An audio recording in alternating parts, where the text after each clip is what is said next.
कितना भी कह लो, ढंग से बर्तन साफ ही नहीं करती है। इसलिए मैंने तो कहना ही छोड़ दिया। अब अगर कुछ कहो तो चार बातें मुझे ही सुनाती है। जब तक हाथ पैर चलेंगे मैं तो खुद ही कर लूंगी। कम से कम घर में कलेश तो नहीं होगा। हद हो गई अब तो। मैं जो काम करती हूँ इन्हें वो काम दोबारा ही करना होता है। फिर सबके सामने ये जताती रहती हैं कि मैंने ये काम करा, मैंने वो काम करा। अम्मी जी, ये क्या कर रहे हो आप? अभी थोड़ी देर पहले ही तो मैंने बर्तन साफ करे थे। बेटा, मैं तो यहाँ पे पानी पीने आई थी। वो देखा गिलास में थोड़ा साबुन लगा हुआ था, इसलिए धोने लग गई थी मैं। और ये पतीला भी ना बहुत काला हो रहा था, इसलिए सोचा साफ कर देती हूँ।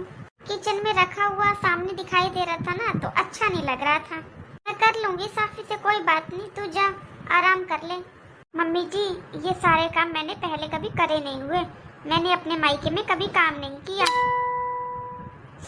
फिर भी यहाँ पर करती हूँ ना। बहू, मैं ये नहीं कह रही कि तू काम नहीं करती। तेरे को मैंने बताया तो है, गिलास में साबुन लग रहा था, बस वही साफ कर रही थी। बहू, कभी कभार हो जाता है।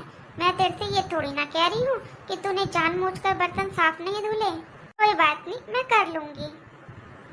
मम्मी जी, आप इधर उधर की बातें क्यों कर रहे हो? साफ साफ बोलो ना आप कि आपको मेरा कोई भी काम पसंद नहीं आता है। मम्मी जी, अगर यहाँ पर कोई अचानक से आ गया ना, तो वो किचन में आकर ये नहीं देखेगा कि गिलास गंदे पड़े हैं या नहीं। वो ये देखेगा कि सास तो काम कर रही है और बहू आराम कर रही है। ऐसा है मम्मी जी, मेरा करा हुआ काम मत किया करो। अगर करना होता है ना, तो मेरे काम करने से पहले कर लिया करो। फालतू में मुझे भी क्यों परेशान करते हो? पहले ही कर लिया करो काम। देख लो, ये है आजकल की संस्कारी बहुएं। एक बात कहो तो चार बात सुनाती हैं। अच्छा ये बता, तू तो सो रही थी अपने कमरे में, कुछ काम था क्या? हाँ मम्मी जी, वो धुलने के लिए कपड़े रखे हुए हैं बहुत सारे, मशीन लगानी थी मुझे। और मैंने अभी देखा सरफ नहीं है, मुझे सरफ ला के दे दो दुकान से। अरे बहू, मेरे ख्याल से अभी तो 1 महीना भी पूरा नहीं हुआ। 5 किलो का पैकेट मंगाया था ना सरफ का, इतनी जल्दी कैसे खत्म हो गया? अरे मम्मी जी, कैसी बातें कर रहे हो आप? सरफ है, कपड़े धुले होंगे उससे, मैंने खा थोड़ी ना लिया सारा सरफ। आप तो ऐसे कह रहे हो जैसे मैं अपने अकेले के कपड़े धोती हूँ। देखो मम्मी जी, मेरे से ये हिसाब किताब मत मांगा करो कि 5 किलो सरफ कहाँ गया कि कितने किलो सरफ कहाँ गया। और मैं आपको साफ साफ बता देती हूँ, इससे कम सरफ में मैं कपड़े नहीं धुल सकती। इतना ही कर सकती हूँ मैं तो, ये मशीन उठा के रख सकती हूँ। मैं तो अपने कपड़े हाथ से धुल लिया करूँगी, आप अपने देख लेना। क्योंकि मम्मी जी, आप सबके कपड़े मैं हाथ से नहीं धुल सकती। बहू, तेरे आने से पहले मैं मशीन से ही कपड़े धुला करती थी। और ये मशीन इसीलिए तो बनी है ताकि लोग आसानी से कपड़े धुल सके, उन्हें परेशानी ना हो। और मैं तो बस ये कह रही हूँ, अभी 1 महीना भी नहीं हुआ बहू, और 1 महीने में 5 किलो सरफ बहुत ज्यादा होता है बहू। घर में हम 4 लोग हैं, और 4 लोगों के हिसाब से 5 किलो सरफ 1 महीने में बहुत हो जाता है बहू। थोड़ा कम कम डाला कर बहू। आप कहना क्या चाहते हो मम्मी जी? आप क्यों हर समय मेरे पीछे पड़े रहते हो?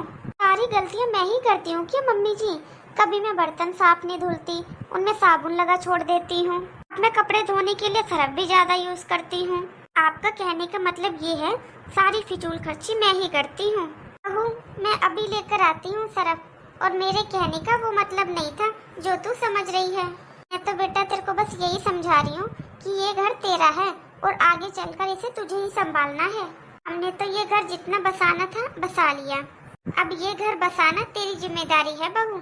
मम्मी जी, आप हमेशा ये क्यों दिखाते हो कि आपने इस घर के लिए कितना कुछ किया है? आप इस घर के बारे में कितना सोचते हो? मैंने कौन सा फिजूल खर्ची कर दी आपके घर में? इनका बस चले तो बहू की रोटी खाना भी बंद कर दे।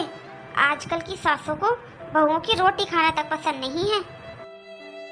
सुबह से शाम तक चाहे कितना भी काम कर लो, लेकिन ये खुश नहीं होती है, हमेशा लड़ने के लिए तैयार रहती है। ये सारी बातों को जाकर मेरे बेटे को लगाएगी, या फिर वो आकर मुझे 4 बातें सुनाएगा, या फिर बोलना बंद कर देगा। क्या करूं मैं तो बहुत ज्यादा परेशान हो गई। किसको कहूं?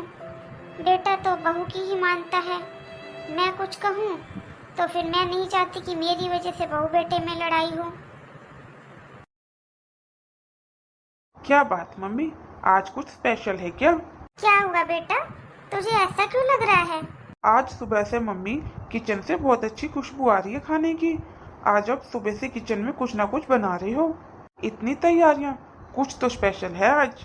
हाँ बेटा, आज अंजलि आ रही है अपनी दोनों बेटियों के साथ। अरे वाह मम्मी, ये तो बहुत अच्छी बात है। कितने सालों बाद आ रही है अंजलि।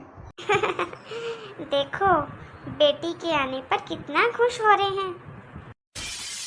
अरे बहू, क्यों ना हो खुश, मेरी बेटी आ रही है, वो भी इतने टाइम बाद।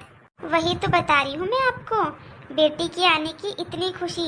सुबह से किचन में खड़े हुए हो आप, कभी बहू को देखकर भी थोड़ा खुश हो जाया करो। अब कहाँ गया माँ जी आपके घुटनों का दर्द? थोड़े बहुत पकवान अपने बहू बेटे के लिए भी बना दिया करो माँ जी। बहू, तू मुझसे सुबह सुबह क्यों लड़ रही है? अब मैंने रसोई तेरे हाथ में सौंप रखी है, तुझे सब कुछ बनाना आता है। मैंने तेरे से कभी कुछ कहा है क्या? मम्मी जी, आप मेरी सास हो और सास को बहू को कुछ कहने के लिए शब्दों की जरूरत नहीं पड़ती। मैं तो बस आपको इतना कह रही हूँ माँ जी, जैसे आज सुबह से किचन में खड़े होके कई तरह के पकवान बना रहे हो, कभी बेटे बहू को छोड़ो, कभी अपने पोते के लिए ही कुछ बना दिया करो। मुझे तो पता है, मैं तो पराई हूँ, पराए घर से आई हूँ, इसलिए मैं अपना नहीं कह रही माँ जी। ये आपका बेटा, आपका पोता, ये तो आपके अपने ही है ना। निधि, ये क्या है? पता नहीं तुम हर टाइम कैसी बातें करती हो। वैसे इस घर में सच बोलना भी गुनाह है, तो शब्द सच क्या बोल दो, आप लोगों को तो कितना बुरा लग जाता है। बेटा सुन, आज तू ऑफिस से थोड़ा जल्दी आ जाना। अरे मम्मी, आज मैंने छुट्टी ले रखी है, आज तो मैं कहीं नहीं जाऊंगा। इतने टाइम बाद आज अंजलि घर जो आ रही है, मैं तो कहीं नहीं जाऊंगा। आपको रुकने की कोई जरूरत नहीं है, चुपचाप जाओ अपने ऑफिस। निधि, कैसी बातें कर रही हो तुम? आज कितने टाइम बाद निधि अपने घर आने वाली है, तो आज तो मैं ऑफिस नहीं जाऊंगा। जब मैं छुट्टी करने के लिए बोलती हूँ ना आपको, तो आपके पास हजारों बहाने होते हैं, तब तो आप बड़े नुकसान गिनवा देते हो। आप ही कहते हो ना, एक दिन आप ऑफिस ना जाओ तो आपका बहुत नुकसान हो जाता है। ये बात सच है निधि, अगर मैं एक दिन ऑफिस नहीं जाता तो मेरा बहुत नुकसान हो जाता है। निधि, मेरा हर संडे ऑफ होता है और मैं हर संडे तुम्हें बाहर घुमाने लेकर जाता हूँ। जो तुम्हें चाहिए होता है वो तुम लेकर आती हो। अब ये सब बातें छोड़ो, अब मम्मी के साथ किचन में जाओ और उनकी हेल्प करवा दो। हाँ जी, जाना तो पड़ेगा ही, क्योंकि इस चीज के अलावा मेरे पास कोई दूसरा ऑप्शन भी तो नहीं है ना। दीपक, वैसे तो मैंने सब कुछ बना दिया है जो अंजलि को पसंद है। तू एक काम करना, शाम को आइसक्रीम ले आना और उसके बच्चों के लिए खाने पीने के लिए कोई चीज ले आना, खुश हो जाएंगे बच्चे। वैसे भी मम्मी, आज मैं ऑफिस नहीं जा रहा हूँ। ऐसा काम करता हूँ, शाम को अंजलि को, निधि को, बच्चों को, सबको बाहर घुमाने ले जाऊंगा। बच्चे भी खुश हो जाएंगे। हाँ बेटा, सही कह रहा है तू, इससे बच्चे भी खुश हो जाएंगे।